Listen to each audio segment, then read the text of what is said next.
Hey, it's Chaplain Kerry. Getting ready to go in. We're going to have truck stop ministry, a chapel service in the TA truck stop today.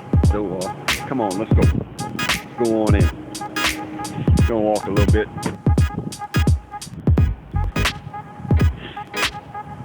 It's a cool day today.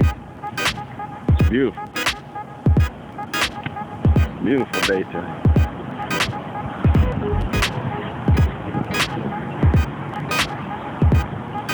Hey, good morning. We're going to have chapel service in the TV room today.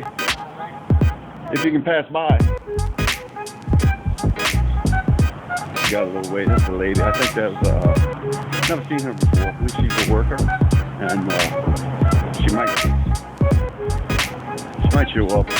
She may or may not. Maybe she has a night shift. She might be getting ready to go home. They usually change shifts around 8 o'clock. But here we are. Getting ready to walk in.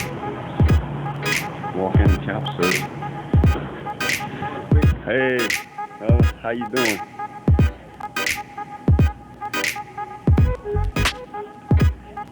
All right. Hey, morning. Morning. Morning.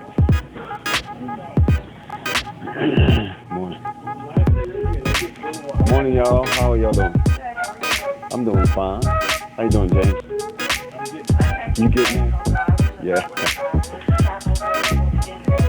Chapel service, making it known. Yeah. All right, here we are. We'll go ahead and cut it off because it gets a little dark in here. I'll post a video later.